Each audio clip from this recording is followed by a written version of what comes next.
چې په 15 د شعبان یا شب برات باندې چې پښتانه وته 15 وی قرآن نازل شوی. بعضی په کې دا بیانې چې په دغه ورځ باندې قبرستان ته تلل بهتر دي. درېمه خبره چې عام مشهوره ده، په دغه شپه باندې د تقدیر فیصلې کیږي یا د آینده کال چې څومره فیصلې کیږي هغه فرشتو ته حواله کیږي.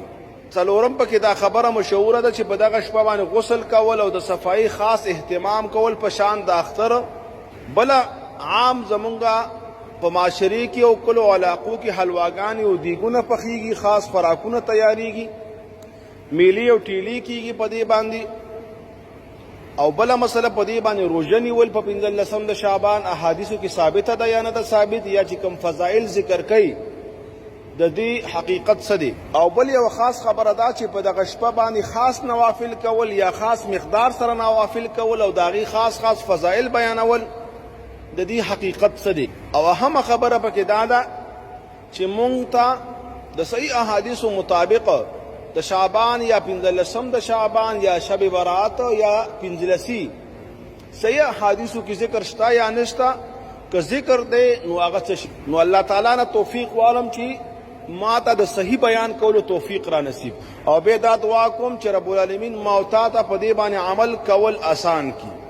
چې چا کې کی نوی هغه ته بیا په دغه شپه باندې مغفرت نه میلاویږي، بخنه نه میلاویږي. د دې باندې مقصد باندې ځان پوي کې عبادت قبلیږي د انسان یو انعام وي. لکه دې مثال داسې دی، استاد جمناس دی، یو MBBS کورس دی، آی کې لس یا شل کسان دي، هغه کورس کمپلیټ کی ټولو ته ډیګري میلاو شي، لیکن دې کې یو کس ته یا دو ته یا زیات نه 3 کسانو ته ګولډ میډل میلاو شي، هغوی ته غټ انعام میلاو شي. یا داسې وایه ماشومان دي او یو کلاس نه بل کلاس ته شو، ماشومان لس دي، لس په لسو کې پاس شول، لیکن 3 کسانو ته انعام میلاو شو، هغوی ته کپ میلاو شو، هغوی ته ګلدسته میلاو شو، هغوی ته ګولډ میډل میلاو شو. نو دقه شان په دغه شپه کې رب العالمین ټولو بندګانو ته مغفرت کوي، خو لیکن هغه خاص مغفرت دقې بنده ته نه کیږي چا کې چې کینه وي. لکه ماشومان به پاس شي ټوله، لیکن ټول کور ته کپ نه راوړي، ګولډ میډل نه راوړي، هغه غټ انعام نه راوړي. بعضې ماشوم به وایي چې زما خو 1 نمبره کمه او ګوره ما ته انعام رانه که. نو دقه شان زما او ستا به هم 1 نمبره کم وي، نمبره به څه کینه به موته کې پرته وي. مونږ ته خو به وړوکی شي ښکاري. هغه مشهور حدیث دی، نبی علیه السلام یو ځل وفرمایله چې دا فلانکې جنتي دی. صحابه ډېر زیات هوښیار خلکو، مونږه مادیاتو پسې منډې ډېرې وهو چې دا فلانکې مالداره شو، پلاټونه یې شو، ځایونه یې شو، دا په څه کار کوي چې دا کار زم شروع کړم، دا کم تعلیم ده وکړو، دا تعلیم زم وکړم چې زما بچي دا کارونه وکړي چې دغه دنیا ما ته مخامخ شي. هغوی به وایي چې دا جنت والا جوړ شو چې په کم عمل جوړ شو چې دا عمل زم ځان کې راولم. صحابي ورپسې شو، ورسره میلمه شو، اوږده واقعه ده. اخیره کې صحابي تپوس کوي چې نبی علیه السلام ستا د جنت زیری ورکړه، بشارت یې ورکړه، ګواهي ورکړه، هغه اصدق القائلین دی، د هغه نه خو رښتونی بل څوک شتی نه، او دا موږ د زړه نه منو، خو لیکن عمل ما ونه کاته. کوم عمل دی چې هغه موږ هم ځان کې راولو چې موږ هم جنتیان شو. وایي زه سهار کوم ماښام کومه، زړه کې کینه نه ساتم چا سره. قسم په الله راشه نن زما زړه نه تپوس وکړه څومره بدبخته یو موږ، ښه په کینې باندې به وشي څه. نن مونږ دا وایو چې د هر څه د زما یو د مسلمان د اسم دی، و د خدای تعالی ظالمه ټولو باندې ټولو ته یې ورکړه، د الله نه ټولو ته وغواړه. یو خبره یاد وساته، که ته وایې چې د حاجي صاحب ته د اسم میلاو نشي، ګوره ستا نه منلی کېږي، او نه دنیا ستا ده او نه د ستا د پلار ده او نه به ستا الله مني. خو که ستا په زړه کې خیرخواهي وه، ستا دپاره هم بهتره ده او د ده دپاره هم بهتره ده او ستا د ټولې محلې دپاره هم بهتره ده، او خاصتا په دغه شپه کې به تا ته بیا مغفرت هم کیږي. نو که چېرته مونږ کې کینه وه، په دغه شپه بیا ما ته مغفرت نه کیږي. ګولډ میډل او هغه انعام او کپ به مونږ کور ته بیا نه راوړو. لہذا چې څومره ګناهونه دي، څومره مرضونه دي، دا انسان کې شته کمزوری دی، لیکن د دې علاج هم شته. په کار ده چې مونږه بېګا ته فیصله وکړو. همدا درس ختم شي، 2 رکعته مونځ وکړو، د الله نه وغواړو چې یا الله ما کې کینئ، زه خو ډېر کمزوری یم، زه خو ډېر ضعیفه یم، زما اعمال خو ډېر معمولي دي، په دې باندې رب ډېر زیات خوشحالېږي. دا خبره یاد وساتئ، بنده ته عاجزي، د بنده عاجزي الله ته ډېره خوښه ده. زما او ستا په دې عمل باندې د الله په بادشاهۍ کې هېڅ زیاتی نه راځي.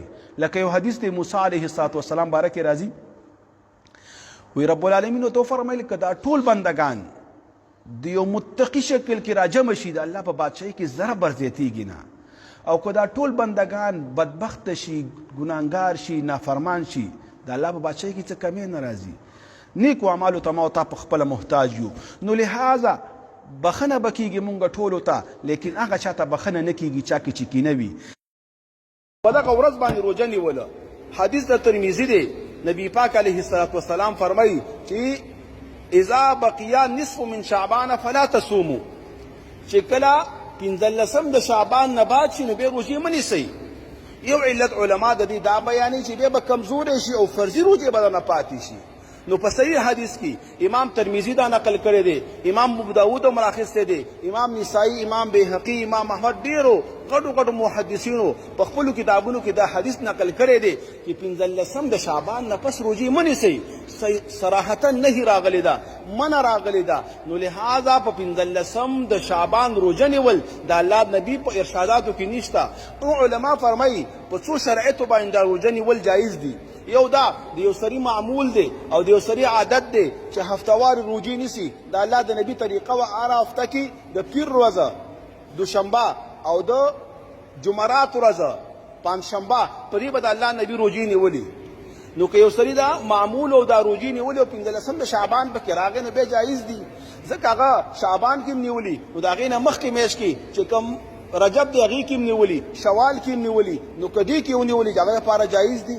دویم د الله د نبي طریقه دا وه چې ایام البیض کې به یې روژې نیولې، 14، 14، 15. که یو سړي عادت دا وي چې د هرې میاشتې ایام البیض روژې نیسي او د شعبان د هغه روژې ونیوله نو د هغه دپاره به هم جایز وي. لیکن فقط د شعبان روژه نیوله او د هغې دپاره فضایل مقررول دا جایز نه دي. په قرآن او سنت کې دې چرته هم ذکر نه دی راغلی چې د کوم ذکر راغلی دی لکه د عاشورې د روژې فضایل نقل دي، دغه شان د عرفې د روژې فضایل نقل دي. نورو مقاماتو کې د روژو نقل شته، نظر یې منلی دی چې زه به شعبان د روژې نیسمه.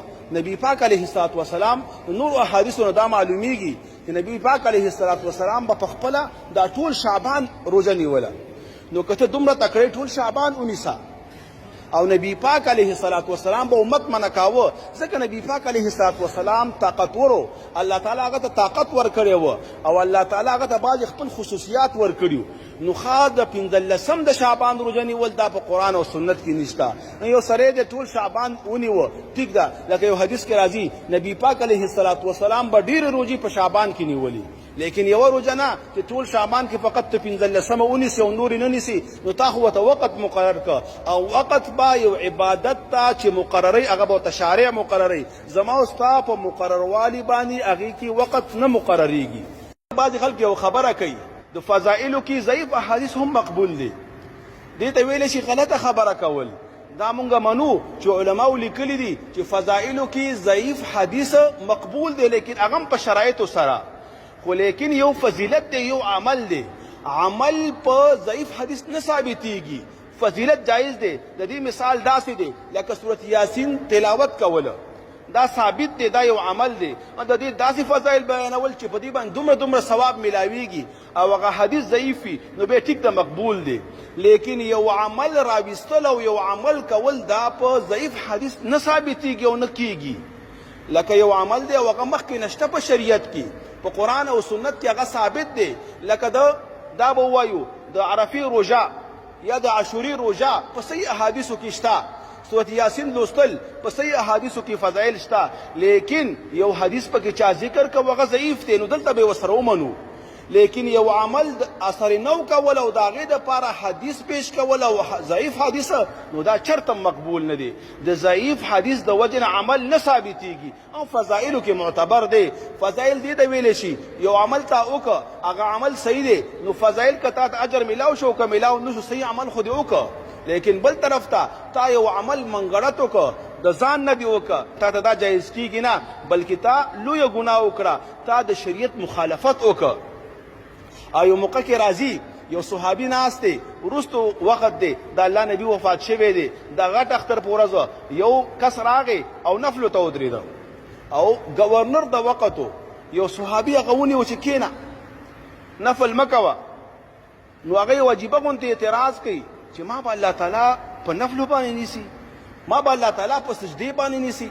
زه په دې کې سورۃ فاتحه وایم د قرآن تلاوت کوم رکوع کوم سجده کوم صحابه هم د الله د نبی شاګردانو ډېر هوښیار خلکو هغه ورته وفرمیله چې تا به په دې نه نیسي تا به په مخالفت د خپل نبی نیسي د الله د نبی یو طریقه وه هغې طریقې باندې به سیده ځي او دا به وروسته امت ته نقل کیږي د ځان نه پکې خبرې نه راوباسي او چې یو صحابي ناست او یو څوک د ځان نه عمل کوي نو دا خو بیا دلیل شو ځکه صحابي एकदम پورته کیږي او एकदम دا غیرت کوي او چې کله رد نشي